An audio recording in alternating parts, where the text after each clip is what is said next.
if your plant or animal, whatever you have, is lacking one thing, is not to the fullest potential, you will never get the fullest potential out of that plant or that animal. So for that reason, you need to have all your ducks in a row in order to get the barrel full and get the fullest potential out of your plants. So that's the way I see it, and it seems to be fairly accurate.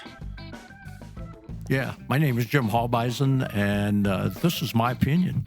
My name is Chris Kohls, Growers Mineral National Sales Manager. Today we're going to travel a little bit north to Ruthven, Canada, Ontario, with one of our district managers up there. He's a special district manager. I always enjoy visiting with Markus Weber. He's definitely interesting from the perspective that he's from the Black Forest of Germany, I think about 10 or 12 years ago, moved to Canada and is now running a nursery up there for trees, all kinds of different trees, plums, peaches, apples, you name it. With that, I'd like to introduce Markus Weber. Markus, how are you doing today? Doing fine, thank you. Great, great. Tell us a little bit about your operation up there and, how you came over from Germany and how you got established up there in Canada. Well, actually, I came across the pond here about 17 years ago, and it was actually a job offer that brought me over. I have an uncle over here, and there was someone in the nursery that was looking for a guy that knew plants. And so my uncle sent me the contact, and I talked to the guy, and some years later, happened to be everything worked out well, and we're here in Canada. I didn't know the plants that he was trying to sell, and didn't work there for too long, but had a couple different jobs in between, but all of them were nursery related. And we started our own nursery about, say, 9 years ago now. Okay, great.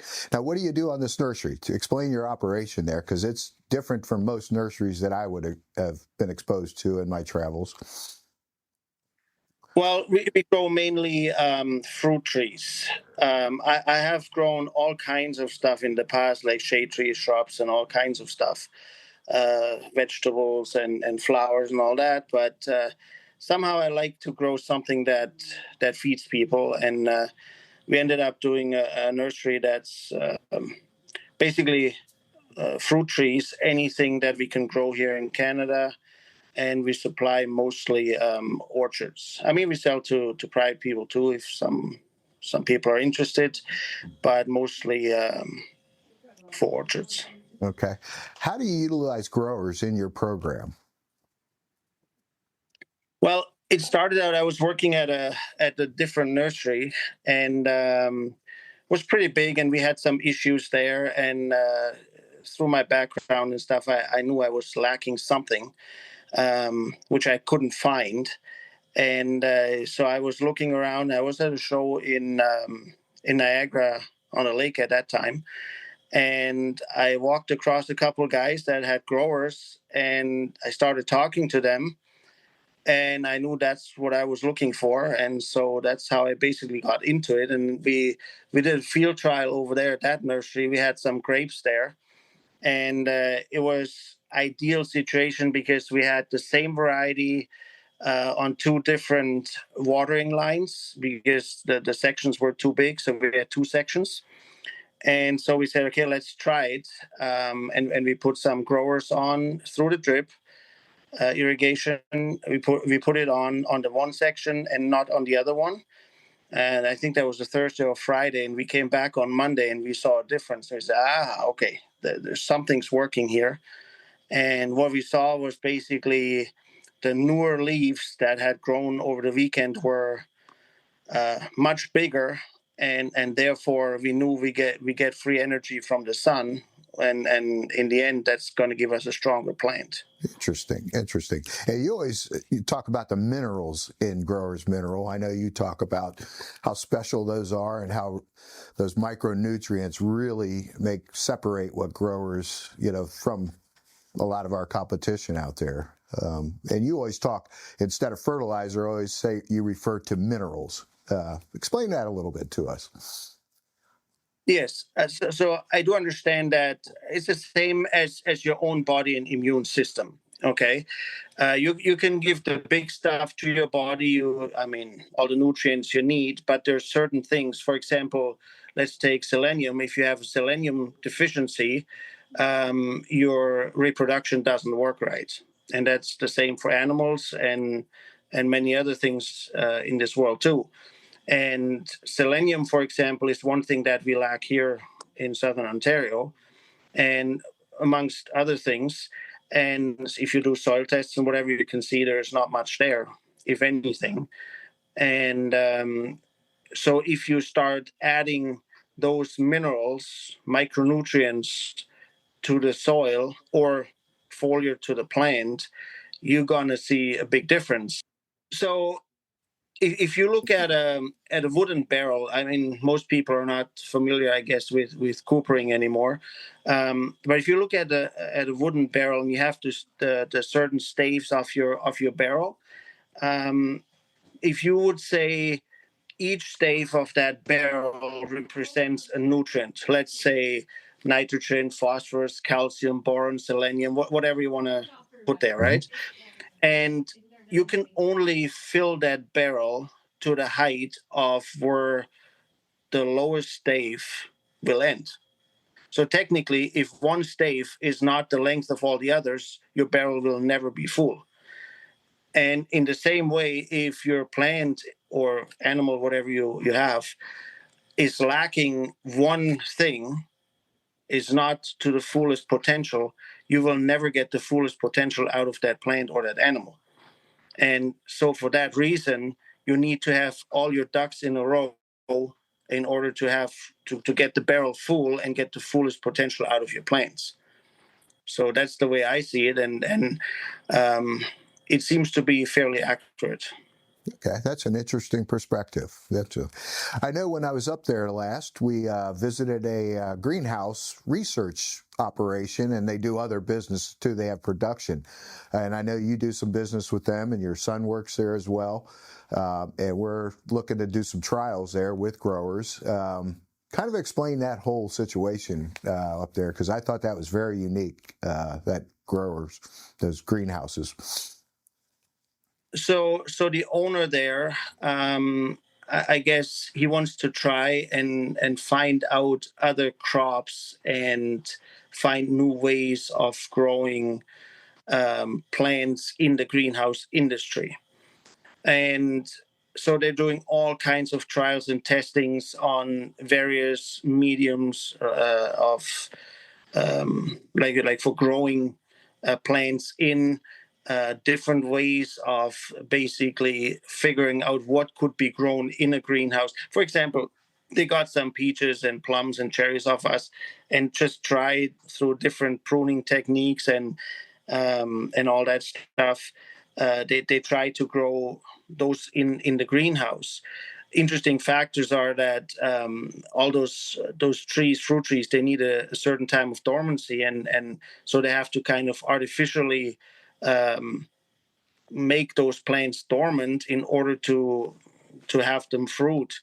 And those are all things they play with. For example, they put them in coolers and then they take them out, and then after the dormancy is over, because every fruit needs a different a type of dormancy, a length of dormancy, and then they try to grow those trees in the greenhouse. Now you also have to have pollination, which in a greenhouse is different than outside. So outside you have wild bees, bumblebees, honeybees. You have all kinds of insects, wind, that all help with the pollination. While in the greenhouse, it's very protected, and you don't have those type of pollinators unless you introduce them. And so they're just trying to figure stuff out like that. And that's for the fruit trees, but they also do that for strawberries and lettuce and all kinds of other things as well. Interesting. Very interesting. I know one aspect up there, they were talking about some of the research tools that they now utilize today with technology. And I know the one thing he was talking about really intrigued both of us was that kind of handheld MRI, where you can actually look inside the plant and see potential problems occurring before it actually shows on the outside of the plant. And I really thought that was interesting technology and can be very beneficial. Yes, that's correct. I don't know how far that technology is working yet. I mean, they're working on it, and I mean, we know that electrochemical things are happening in plants, in soil, and in our bodies as well all the time, right? Transmitting and sending messages and all that stuff. And if something is not going well there, I mean, if you can see those broken transmission lines kind of thing, you probably see a problem before it even occurs on the outside of the leaf or the plant, right? So I think that's the idea, to have a little bit more time to react to certain problems. Yes, and the greenhouses always have their challenges. I know a big aspect he was talking about was the lighting in there, and how he could never, or we can as humans can never duplicate the sun's spectrum of light, and how critical that is to the growth process of plants. And to simulate that in the greenhouse is very difficult. Yes, I've done some of my own trials in the very beginning when the lighting stuff all came out with the LEDs and stuff. So I figured, well, I may as well try this out and see if I can grow some better roots on the cuttings and the little stuff we grow in the greenhouse here. And there's nothing like sunlight. Let's put it this way. Okay. It works. I mean, if you don't have the option of sunlight, if you go very far north in Canada and you have half a year of no sunlight, the artificial light is definitely better, and you're definitely gonna see results. But if you have the sunlight and the warmth of the sun, there's nothing like it. It's interesting. Yeah, you don't think about that stuff as being just a novice to that whole industry. Some of the challenges they have to really look out for. Hey, there's another thing that I thought was very interesting is you always have a family garden of pretty substantial size, it seems like, because you showed me at least 3 or 4 pages in a notebook, a large 8x11 notebook of all the different crops you're growing in your garden. Explain your family garden to us a little bit. I always thought that was interesting. So, I mean, I grew up with a lot of collected plant material. So we made a lot of tea ourselves. I grew up in the Black Forest, and we just went to the bush and collected different teas and berries like blueberries, linden, and mushrooms and stuff. It's just and I always loved the natural stuff more than the bought stuff. For some reason, I acquired a taste for the homegrown stuff. I had some aunts and grandmas that grew stuff in the garden, and for some reason that salad or that lettuce tasted better than the bought stuff, and I couldn't figure out why, but that's what I liked. Now, many years later, I know why it tastes different, but so in my days of learning or education, I learned organic farming and also conventional farming. So I understand both ends of it. And I came to the conclusion that the only stuff I can really trust is the stuff I grow myself, or I know the people that grow it and I know how they grow it. So that's why we grow a whole bunch of stuff ourselves, and it tastes better, and of course I think it's healthier. Yeah, I have to agree with you there. The processed foods, the super processed foods they have nowadays, there's just no nutrients in it. That's what I was reading a book the other day called just its whole emphasis was the lack of nutrients in the plants that are grown and the fruits and vegetables that are produced in this country and Canada and around the world for that matter, just don't have the nutrient levels that they had in the past. And they wonder why humans are suffering from the lack of certain nutrients that they used to get through the plants. So I have to agree with you 100%. And I just thought that was a fantastic way to take care of your family. Talk about a little bit about your family. I know you've got a couple sons and a daughter in the States here, or up in Canada, and your wife works with you closely in the nursery? Yes, that's correct. So my wife and I, we kind of work together. since I don't like paperwork and computers too much, she's doing all that stuff, and I'm outside and I'm sweating in the sun. So that's how we do it. Yeah. My one son, he's in agriculture as well. He's at that research greenhouse. My other two are still hopefully finishing their education at some point for engineering criminology. That's good. And to get them to complete that engineering will make Dad happy, Mom and Dad happy, I'm sure. Well, it's interesting. I had a conversation with him last night, and he said, the reason why I'm doing this is because at some point I want to buy a farm and farm. Okay, that's interesting. Yes. Yeah. Well, there we go. A future growers rep or district manager, huh? Possible. I don't know yet. It's a couple days to go yet. Things change too. Yeah. So tell us any future plans up there to expand or to try something different on the farm? Are there nurseries? Well, the thing is with the nursery that we also depend on the market a little bit. And last year, for example, was the year where the prices of apples, for example, were not really good. So if people don't get enough money, they really don't want to spend it because they don't have it, right? And so the sales dropped a little bit, and then there's a lot of insecurity going on around the world and stuff. So people are a little bit hesitant, I assume. And in a nursery, you kind of have to be 2 to 3 years ahead of time, which is a little bit tricky to do if you don't know what's going to come. So we're holding the level that we're at, but we're also open for anything other than what we're doing, or to expand and stuff all the time. Okay. Has the apple prices gone up at all this year? Well, I know there was a lot of tariff talk and various other things exchanged between Canada and the United States, and has that affected your business much this year? Well, the apple price has gone up because a lot of people, they want to buy more local, and so the tariffs were pretty good for the apple industry, I would say. But for the nursery, it hasn't trickled down yet, right? So we'll see in the future what it brings. Okay. Anything else you would like to discuss today? Well, there's another thing about growers that when I first came to this farm here, the people I work with here in Canada, there was a little bit of an issue. There was one farm that had some issues with trees dying off, and so I worked at a different nursery at that point before we started this one here, and so we walked through the orchard, and the boss, he asked me, he said, "Okay, what do you think is happening here, or how can we fix this?" So I was looking and I saw it. I figured it must be a fungus or something. But of course, you don't know that until you have done some analysis in a lab. And I said, I think, though, this is caused by a lack of something, again, of some kind of mineral, trace mineral, whatever.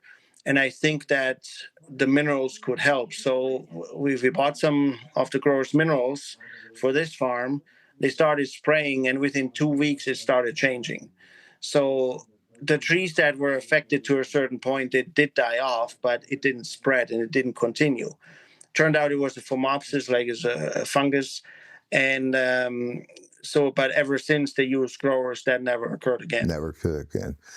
And talk a little bit about, frost protection, especially on peaches, has been a big discussion point, especially down here in the States. And we have a very successful peach grower down here that battles frost every year and comes out on top more times than not. Talk a little bit about frost protection and your thoughts on how to protect, against frost. Well, as we know with the minerals, so first of all, it feeds a lot of microbes in the ground, which then makes stuff available to the plant, like nutrients that are in the ground but not plant available. So in return, the plant also through photosynthesis brings down some sugars to the microbes, and so technically, what happens? There's a good exchange, right? And so the idea is with the minerals, if you can bring up the sugar levels in your roots and also in the whole plant, then sugar acts similar to salt. I mean, if you put salt on the road or sugar, it doesn't matter which one you put there. It'll melt the ice. So you're gaining a little bit of a leeway if it gets frosty. I mean, if you get a -10, there's no way. If your material is growing already, like if in the spring, if you have a late frost and it's growing already, you're going to get some damage. But going into the winter, I mean, I think peaches, I think is -26 or something is the die-off, at least for us up here. So if it goes below that, you start losing trees. But what we find is that, for example, in the fall, I always put a whole bunch of sugar on the field in form of molasses or something, and also a whole bunch of minerals, the growers' minerals. And we seem to have a fairly good survival rate if it comes to peaches, unless we have a late frost in the spring. Okay. Interesting. So any last words, Markus? Oh, Any I'm not. any insight for us in the United States? Any advice you could give us? Well, the advice I could give you is Socrates, he said, I know that I know nothing. And what that means to me is basically we have to be open to learn, and we have to be open to see what other people are doing in order to understand how little we actually know. And then with that, I think there's great potential for improvement. That is very good. I like what you're thinking there, and a lot of wisdom in that statement. It's not from me, though. I appreciate it, Markus. Hey, it's been nice chatting with you today. Continued success, and hopefully we'll hear from you in another podcast down the road. Sounds good. You have a great day yourself. Thanks, Markus. Take care. You too. Bye. Bye. This podcast has been brought to you by Growers Mineral. Please visit growersmineral.com.